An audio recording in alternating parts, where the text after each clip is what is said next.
Kalau Paulus itu Protestan, dia dirikan, dia dominasi karena dia bilang dia sudah ketemu Yesus. Sekarang dia, iya benar, benar. Ya. Kalau Paulus itu Protestan, dia adalah pendiri denominasi pertama. Karena dia bisa klaim bahwa dia ketemu dengan Yesus di jalan. Ternyata Paulus pergi bergabung dengan para murid di Damsyik. Sekarang dia pergi bergabung dengan para murid di mana? Di Yerusalem. Ayat 26 dibaca kembali. Setibanya di Yerusalem, Saulus mencoba menggabungkan diri kepada Kata kunci di situ, Jackson. Sony, kata kunci. Paulus berusaha menggabungkan diri atau memecahkan diri? menggabungkan diri. Menggabungkan diri dengan para rasul.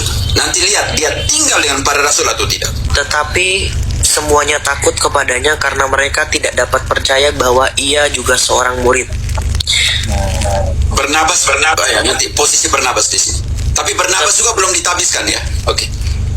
Tetapi Barnabas menerima dia dan membawanya kepada rasul-rasul dan menceritakan kepada mereka bagaimana Saulus melihat Tuhan di tengah jalan dan bahwa Tuhan berbicara dengan dia dan bagaimana keberaniannya mengajar di Damsyik dalam nama Yesus. Lalu sekarang Paulus buat apa? Dia memisahkan denominasi, memecah-mecahkan denominasi atau bergabung? Dan Saulus tetap bersama-sama dengan mereka di Yerusalem. Tahan dulu, cukup. Bersama-sama dengan mereka di Yerusalem, tidak pecahkan diri. Karena itu Paulus tuh marah besar kepada mereka yang mau pecahkan diri. Di dalam 1 Korintus, kita belum masuk ke hukum ini. Di dalam 1 Korintus 1 ayat 10, dia marah besar. Dia menyumpahi orang yang suka buat dia punya denominasi untuk pecahkan diri. Demi nama Tuhan Yesus, marah loh Paulus. Sumpah. Tetapi aku menasehati kamu saudara-saudara demi nama Tuhan kita Yesus Kristus. Tahan dulu Jackson, tahan dulu situ. Sony, saya mau tanya engkau yang protes ini. Kalau Paulus bilang demi nama Tuhan Yesus, dia menyumpah atau tidak menyumpah? Demi nama Tuhan Yesus. Menyumpah ya apa enggak gitu? Ya. Kalau engkau bilang demi nama Tuhan Yesus, engkau bersumpah atau tidak bersumpah? Bersumpah. Bersumpah. Kita mau tahu apa sumpahnya. Lanjut, Jackson. Tetapi aku menasihati kamu saudara-saudara demi nama Tuhan kita Yesus Kristus supaya kamu seia, sekata, dan jangan ada perpecahan di antara kamu. Tetapi sebaliknya, supaya kamu erat bersatu dan sehati sepikir. Sony, saya mau tanya engkau dengan jujur. Di Indonesia ada 400 denominasi Protestan. Apa yang kau pikirkan dengan pernyataan Paulus, sumpahnya Paulus tadi? Tapi tadi ingat bahwa engkau sudah mengatakan bahwa itu sumpah. Apa yang kau pikirkan dengan pernyataan Paulus di situ? Dia sendiri bergabung, tidak memecahkan diri, dan dia bersumpah demi nama Tuhan kita Yesus Kristus, kamu tidak boleh berpecah-pecah, harus ia sekata, sepikiran. Bagaimana dengan 400 denominasi yang ada di Indonesia Protestan ini? Engkau yang sebagai Protestan harus bisa mengatakan sesuatu sebelum saya masuk tentang Paulus dan hukum Taurat. Ya, menurut saya cerita Alkitab ini sangat membuat saya merinding tentang itu. Jadi kalau saya menanggapi tentang ini, gimana ya? Memang sangat kita tidak boleh menentang itu, nggak boleh pecah sana pecah sini. Aku percaya akan Roh Kudus, Gereja Kristus yang kudus, persekutuan para kudus, pengampunan dosa, kebangkitan badan, kehidupan yang kekal. Amin.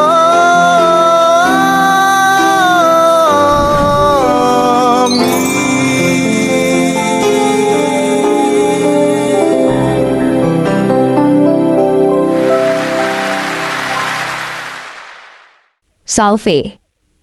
Saudara-saudariku umat Katolik.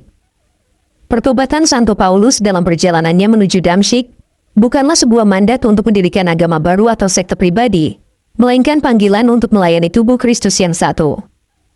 Meskipun ia mengalami perjumpaan teofani langsung dengan Yesus, lihat Kisah Para Rasul 9 ayat 3-6, Santo Paulus tidak berjalan sendiri dengan penafsiran pribadinya. Sebaliknya, ia segera menggabungkan diri dengan persekutuan umat beriman yang sudah ada, dan mencari legitimasi dari para rasul yang telah ditahbiskan oleh Tuhan Yesus sebelumnya. Hal ini membuktikan bahwa otoritas rohani sejati selalu bergerak dalam koridor kesatuan gereja, bukan dalam isolasi diri yang merasa paling benar. Kerendahan hati Santo Paulus terlihat jelas ketika ia pergi ke Yerusalem untuk bertemu dengan Petrus dan para rasul lainnya, guna memastikan bahwa Injil yang ia beritakan tidak sia-sia. Lihat Galatia 2 ayat 1-2. Santo Paulus tidak memposisikan dirinya sebagai pendiri denominasi Kristen yang baru, di mana mereka memisahkan diri dari struktur yang telah didirikan Kristus atas dasar Santo Petrus. Lihat Matius 16 ayat 18. Tindakannya ini merupakan tamparan keras bagi fenomena reformasi Protestan baik awal maupun modern, yang justru menjadikan perbedaan penafsiran sebagai alasan untuk memisahkan diri. Bagi Santo Paulus, menjadi pengikut Kristus berarti tunduk pada ajaran para rasul, atau paradosis, yang telah ada di dalam gereja yang satu, kudus, katolik, dan apostolik. Secara teologis, Santo Paulus adalah rasul yang paling keras mengecam segala bentuk perpecahan dalam gereja. Dalam 1 Korintus 1 ayat 10-13, ia menegur jemaat yang mulai mengelompokkan diri berdasarkan tokoh tertentu, dengan bertanya secara retoris, adakah Kristus terbagi-bagi? Sikap Paulus ini sangat bertentangan dengan realitas sejarah para tokoh reformasi Protestan dan pendeta modern, yang justru memicu lahirnya ribuan denominasi, dengan pengajaran yang saling bertentangan. Alih-alih menjaga satu tubuh dan satu roh, lihat Efesus 4 ayat 4-5, gerakan pemisahan diri kaum Protestan ini telah mengabaikan peringatan keras Santo Paulus tentang bahaya perpecahan yang merusak kesaksian iman di mata dunia. Oleh karena itu, teladan Santo Paulus menunjukkan bahwa wahyu pribadi tidak pernah boleh menjadi alasan untuk menghancurkan kesatuan gereja. Jika Santo Paulus yang menerima penglihatan langsung dari Kristus saja memilih untuk bergabung dan takluk pada otoritas para rasul di Yerusalem, maka tindakan memecah belah gereja menjadi ribuan potongan denominasi adalah sebuah pengkhianatan terhadap semangat apostolik tersebut. Gereja yang didirikan Yesus adalah rumah yang satu bagi semua bangsa, dan Santo Paulus menghabiskan hidupnya untuk memperkuat fondasi rumah itu, bukan meruntuhkannya demi membangun menara-menara ego denominasi baru atas nama kebebasan menafsir. Mari kita lanjut mendengarkan penjelasan Romo Hiro da SVD tentang Santo Paulus kepada seorang pemuda Protestan ini. Jangan lupa like, subscribe, dan share video ini kepada teman-teman, para sahabat, saudara-saudara, dan semua keluarga Katolik Anda. Tuhan Yesus memberkati. Iya, kalau saya menanggapi memisahkan diri ini mungkin jangan lagi di luar Yesus gitu loh. Kalau saya menanggapi dari sejak kapan yang bilang jangan memecahkan diri dari? Kau bisa tunjukkan satu ayat bilang jangan memecahkan diri dari Yesus? menanggapi ayat itu, mungkin menanggapi ayat itu, Romo. Kan tadi kan di situ dibilang demi nama Yesus jangan, itu tadi apa tadi bahasanya itu ya. Jadi bahasa itu saya menanggapinya demi nama Yesus kalian jangan istilahnya berpaling dari itu. Kira-kira begitu saya menanggapinya, Romo. Tony, sekarang saya mau tanya engkau. Engkau karismatik atau engkau Lutheran? Saya bukan karismatik, saya Protestan, Romo. Ya, Protestan apa, aliran apa? Sebut saja engkau punya denominasi HKBP kayak atau apa? Oh, itu namanya denominasi. Oh, saya HKBP. Engkau bisa duduk dengan seorang Adventista? Bisa ibadah sama-sama? Mereka hari Sabtu, engkau hari Minggu. Bagaimana Yesus memisahkan karena hari? Tidak, engkau bilang kita satu dalam Kristus. Tetapi saya mau tanya engkau, Advent hari Sabtu dan engkau hari Minggu, bagaimana? Juga ya. Lucu juga ya. Betul juga. Engkau Ya. bisa duduk dengan unisitarian yang bukan Tritunggal, yang hanya Yesus. Itu juga Protestan. Bukan nih. Setahu saya itu bukan Protestan, Romo. Semua yang protes itu Protestan. Semua yang protes itu Protestan. Nah, makanya namanya protes. Protestan artinya orang yang protes. Iya, saya paham itu. Tapi Yang kedua, engkau HKBP, engkau bisa duduk dengan Pentekostas karismatik dalam ibadah. Saya dalam ibadah mungkin agak berbeda ya. Ya masa itu, makanya engkau bilang satu dalam Yesus, bagaimana ini? Sedangkan ajaran berbeda, Sony. Engkau punya ajaran. Ya kita mulai dari situ, nanti sebentar kita masuk ke hukum. Makanya saya bilang yang tadi bagaimana Paulus itu tidak memecahkan diri. Dia bergabung dengan para rasul. Iya, betul. Itu kata itu adalah sumpahnya Rasul Paulus. Jadi, kalau pertanyaan Romo tadi mengatakan bagaimana dengan gereja A, gereja B, gereja I, bisakah kamu bersatu gitu kan? Kalau saya menanggapinya begini, Romo, maaf kali buat teman-teman. Kalau saya menanggapinya ini, selagi kita tidak selagi kita tidak keluar dari ajaran Kristus, cara memuji kita saya rasa nggak salah, saya rasa. Sonia, coba engkau tunjukkan cara memuji yang tidak keluar dari Kristus. Cara memuji, ya maksudnya ya, contohnya gini, kita seorang Kristen, pengikut Kristus, tapi yang Kristus ini, Yesus ini adalah Bapa itu sendiri. Saya rasa itu salah. Yesus itu adalah Bapa itu sendiri, dari mana pernyataan itu? Ya itu kan banyak. Kalau kita melihat Romo di media sosial, clearkan kembali. Engkau bilang yang penting cara apa tadi kepada Yesus itu. Pertanyaan saya, tunjukkan dalam kitab suci. waduh, Caranya harus berbeda. maaf Romo, kalau Romo Oke, kita langsung ke kitab suci. Semua yang percaya bersatu atau bercerai-berai menurut Biblis. Saya belum masuk ke hukum Paulus dan hukum Taurat. Supaya kita mengerti Paulus tentang hukum itu bagaimana. Tetap bersatu. Lalu bagaimana dengan berdenominasi ini? Bantu dulu kisah 2 ayat 44. Mereka yang percaya bersatu atau bercerai-berai? Kisah 2 ayat berapa, Romo? Sorry. 44. bersatu itu. Maka saya mau tanya engkau nanti. Dan semua orang yang telah menjadi percaya tetap tetap bersatu, dan segala kepunyaan mereka adalah kepunyaan bersama. Oke, pertanyaan saya, Sony di situ bilang segala kepunyaan mereka adalah kepunyaan bersama. Pernahkah HKBP dan karismatik dan gemit menyatukan semua mereka punya uang persembahan dan persepuluhan milik bersama? Tidak pernah.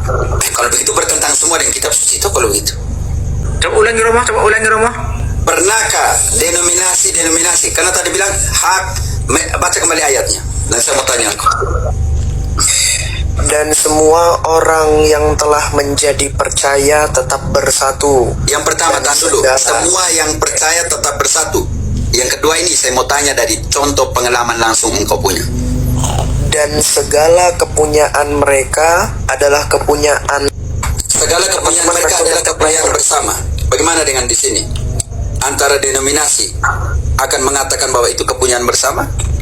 Segala kepunyaan bersama.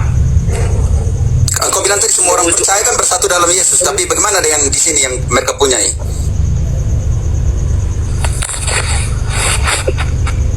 Ini kok Berat, jadi begitu. Kok jadi kacau ya?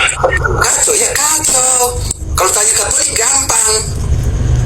Kalau Protestan punya denominasi, bagaimana mereka menyatukan semua yang mereka punyai? Ayo.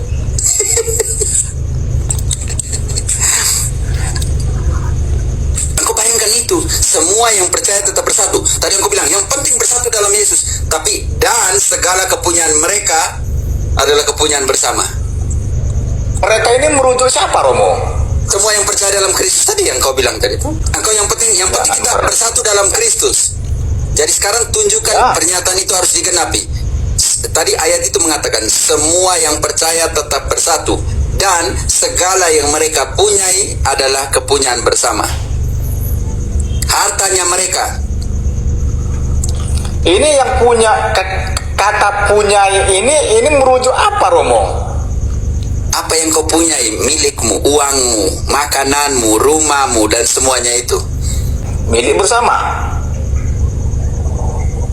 Lalu kalau saya kembalikan lagi, kalau saya kembalikan lagi sama Romo, apakah Romo seperti itu? Maaf sekali. Memang Katolik semua persembahan itu seperti itu. Yang dikumpulkan itu untuk seluruh kepentingan gereja. Engkau tahu gereja Katolik punya lebih dari 5.000 rumah sakit di seluruh dunia? Engkau tahu berapa rumah yatim piatu di seluruh dunia? Engkau tahu berapa rumah lepra di seluruh dunia? Engkau tahu berapa rumah jompo di seluruh dunia? Engkau tahu berapa organisasi kemanusiaan di seluruh dunia? Sony, berat Pak Sony, berat. Setelah dia jadi Kristen. Ini penting sekali Sony. Jadi tadi kita bilang Paulus sebelum jadi Kristen. Dan Setelah engkau baca semua bab 9 itu, bab 9 engkau akan menemukan bagaimana proses pertobatannya Paulus. Ini penting sekali. Karena dalam proses pertobatan itu, orang-orang gereja yang dikejar oleh Paulus masih merasa takut. Kita langsung ke ayat 26-nya. Jackson dari bab 9 tadi. Bagaimana reaksi dari para rasul yang di Yerusalem ketika Paulus mau bergabung? setibanya di Yerusalem, Saulus mencoba menggabungkan diri kepada murid-murid, tetapi semuanya takut kepadanya karena mereka tidak dapat percaya bahwa ia juga seorang murid. Sony, Ya, wajar itu, wajar takut. wajar karena engkau yang mempersekusi gereja. Iya, wajar tuh. Wajar orang takut terhadap dia. Sony, kalau seandainya Paulus hidup dalam hukum Yahudi terus, maka kekristenan selalu dipersekusi selama hidupnya Paulus. Bisa mengerti? Pasti. Pasti. Karena dia hidup dalam hukum. Tetapi setelah dia jadi Kristen, dijelaskan dia tidak kenal Yesus. Makanya dia bergabung di sana untuk apa? Untuk tahu tentang Yesus. Dalam pengertian ini nanti kita kalau arahnya. Sampai dia baru ditabiskan, Sony. Dia baru ditabiskan di bab 13. Sekarang kita masuk ke bab 13. Bab 9 dia dibaptis. Jackson, bantu dulu di bab 9. Bab 9 ayat ke-18 dia akan dibaptis di situ. Tetapi sampai dengan bab 13 dulu baru dia ditabiskan jadi rasul. Dia belum langsung jadi rasul ketika dia dibaptis. Dan seketika itu juga seolah-olah selaput gugur dari matanya, sehingga ia dapat melihat lagi dan ia bangun lalu dibaptis. Dia bangun lalu dibaptis. Setelah dia baptis, dia pergi bergabung dengan murid-murid di Damsyik. Dia tidak dirikan denominasi. Lanjut baca. Dan setelah ia makan, pulihlah kekuatannya. Saulus tinggal beberapa hari bersama-sama dengan murid-murid di Damsyik. Tahan dulu. Ketika Cukup. Tinggal di Damsyik bersama dengan rasul-rasul. Dia tidak kenal Yesus.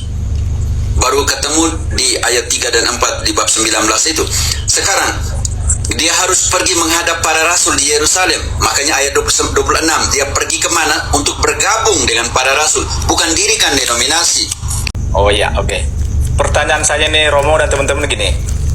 Paulus ini apakah dia betul mengatakan Taurat itu batal atau bagaimana? Karena ini terus yang dibahas orang sebelah dan juga yang katanya yang dari ini tadi. Oke. Penting sekali ya teman-teman untuk sampai ke situ.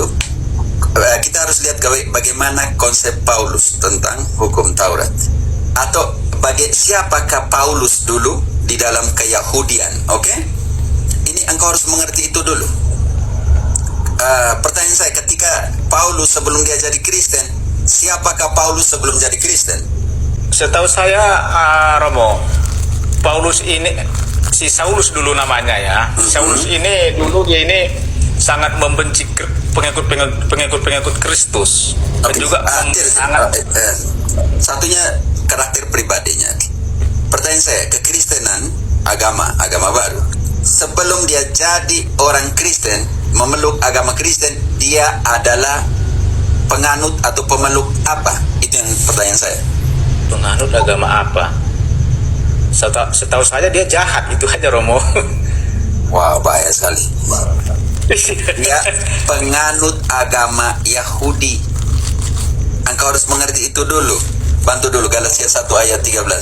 Sebab kamu telah mendengar tentang hidupku dahulu dalam agama Yahudi, tanpa Tahan dulu di situ, batas. Jackson. Tahan dulu di situ. Pertanyaan saya untuk Sony, makanya engkau tadi belum kenal siapakah Paulus. Sebelum dia jadi Kristen, nanti ayat berikutnya akan menjelaskan, sebelum dia masuk ke agama Kristen, dia berada di dalam agama apa? Yahudi. Sebagai orang Yahudi, dia itu apa? Lanjut dulu. Sebab kamu telah mendengar tentang hidupku dahulu dalam agama Yahudi, tanpa batas. Aku menganiaya gereja Allah dan berusaha untuk membinasakannya. Dan di dalam agama Yahudi, aku jauh lebih maju dari banyak teman yang sebaya dengan aku dan di antara bangsaku. Sampai di situ berarti di dalam agama Yahudi dia adalah orang salah satu-satunya di antara kawan-kawannya, orang yang paling pintar di dalam hukum Yahudi. Karena dia adalah muridnya siapa? Kita bantu dulu nanti kembali ke Galatia. Dia adalah muridnya siapa? Bantu dulu kisah 22 ayat 3. Sangat jelas dia menjelaskan siapakah dia di dalam agama Yahudi. Aku adalah orang Yahudi, lahir dari Tarsus di tanah Kilkia, tetapi dibesarkan di kota ini, dididik dengan teliti di bawah pimpinan Gamaliel di dalam hukum nenek moyang kita. Artinya dia itu dididik secara keras di dalam hukum Yahudi.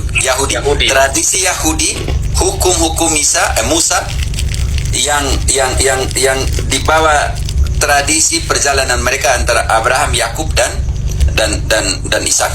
Jadi dalam perjalanan ini, kenapa dia bilang dia dari Tarsus? Papa mamanya orang Yahudi dari suku apa? Benyamin. Hanya dia lahir di Tarsus, di sekarang teritori yang namanya Turki. Pada saat itu semua itu di bawah kekuasaan Romawi. Jadi dia adalah juga selain warga negara Yahudi, dia juga keturunan Yahudi, dia juga warga negara Romawi. Itu yang harus engkau tahu dulu, siapakah Paulus.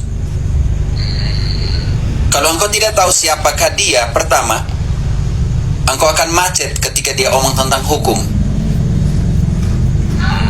Ketika dia omong tentang hukum Taurat, dan tanpa mengetahui latar belakangnya Paulus, engkau macet di situ. Pertanyaan kita ulang lagi. Dari orang tuanya, Paulus itu adalah dari orang tuanya. Orang apa? Orang Ibrani asli Filipi 3 Asli. yang 5. Dari suku Benyamin. Benyamin. Saya Tapi bacakan ayatnya. lahirnya, ya. Saya Ya, bacakan bentar ya. Ya, baca itu. Aku, Filipi 3 ayat 5, aku disunat pada hari ke-8 dari bangsa Israel dari suku Benyamin, orang Ibrani asli. Tentang pendirian terhadap hukum Taurat, aku orang Farisi. Dia masuk dalam golongan orang Farisi. Suku Benyamin.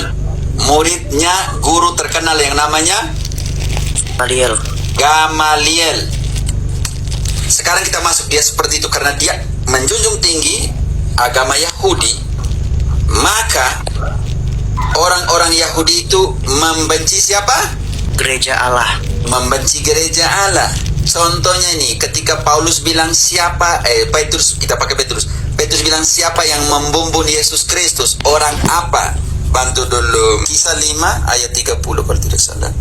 Dan kisah 2 ayat 23. Allah nenek moyang kita telah membangkitkan Yesus yang kamu gantungkan pada kayu salib dan kamu bunuh.